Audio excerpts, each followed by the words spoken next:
Hello, and welcome to another edition of everyone's favourite podcast. I'd actually like to say podcast, but I believe Harry and Meghan have claimed that title. So we're going to say your favourite recycling or environmental podcast, which, maybe is slightly less of an exaggeration. In today's episode, we are going to cover basically a news article I read this week that was sort of shocking. And that said that the average human...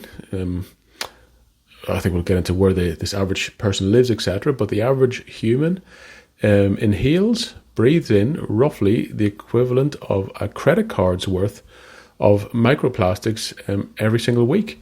This was an article, I think, originally published in the scientific academic journal Physics of Fluids. And it says that, I'm actually quoting a much less salubrious journal Yahoo News, Australian version. And it states that humans might be inhaling 16.2 bits of toxic microplastics every hour, said to be the equivalent of inhaling an entire credit card over a week. The findings that were published warned that the tiny plastics can cause significant health issues. I think we've covered different things about microplastics on numerous episodes, but at the same time, we've also covered other things such as plastic roads, using plastic rubbish for building blocks and different things. And I suppose this article has a couple of impacts on both of those. I think it reinforces that, microplastics are not a good thing and we want to, reduce them or not have them at all. And secondly, it probably says that using plastic for items such as roads, building blocks, may not be genius either. Due to clearly we're preventing it going to landfill, but maybe we're creating just kicking a can down the road and creating further problems such as the friction on a road, creating microplastics in the environment, and we might be creating a bigger problem than we initially thought. So this is the idea of microplastics, whereby clearly we're not breathing in credit cards in one go.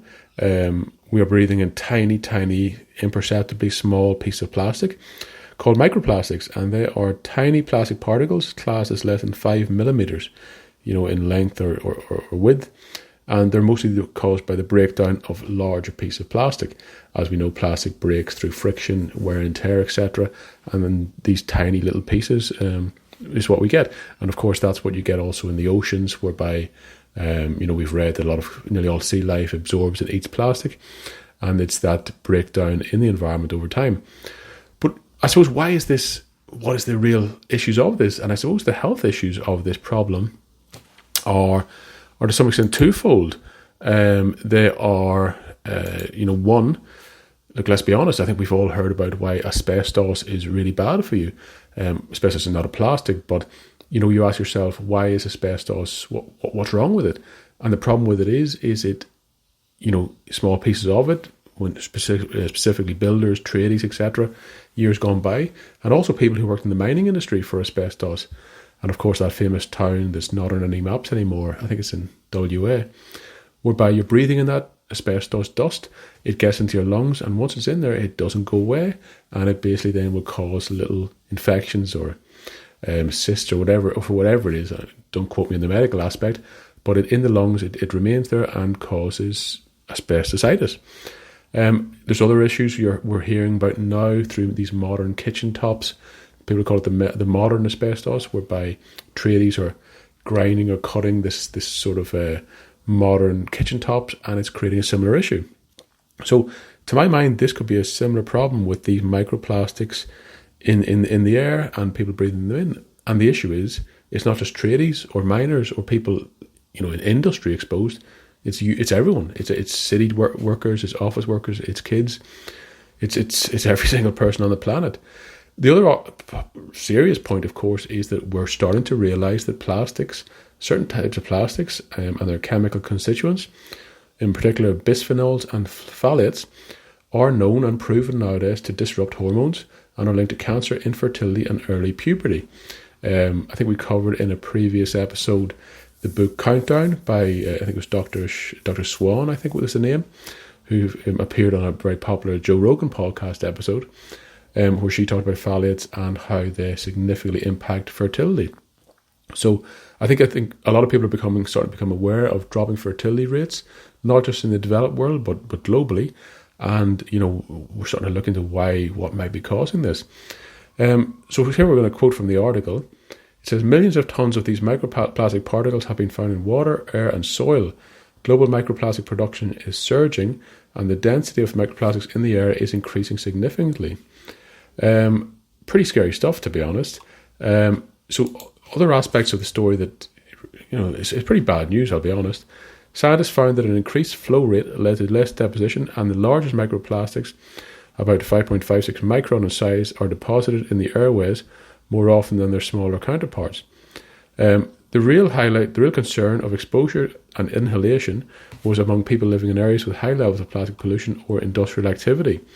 And we are not sure as to the long-term, what this will do to us, what the long-term impact is. And I don't think anyone can tell you. So, I think this is one of these things whereby watch this space. I think it's something that we will become aware of. One of the big problems about human nature is we do things before we. Obviously, you can never fully forecast all the impacts that things will have, specifically with new technologies, new, materials, etc. But I think certainly in the last couple of years, the stories around plastic are becoming particularly negative. Health repercussions, the microplastic issue that realistically that we weren't really aware of on a, the probably scientists were, but the average person, person listening to this podcast probably wasn't 10 years ago. We weren't aware of this stuff. So I think this is one for us to keep an eye on. And I think it's just another, shall we say, nail in the coffin of plastic. I think we're in Australia today. It's June 21st of June 2023, and thankfully, single-use plastic bags are pretty much phased out in most of the country. And I think that's a great thing, because the more we can reduce that plastic usage over time, it's almost like weaning yourself. We have to wean ourselves off plastic usage, and it will not be easy. There will be, people will complain that it's not as easy to use paper or whatever it is, or material like cotton, etc., to carry things in. But over time, I think we really have to put in that bit of effort.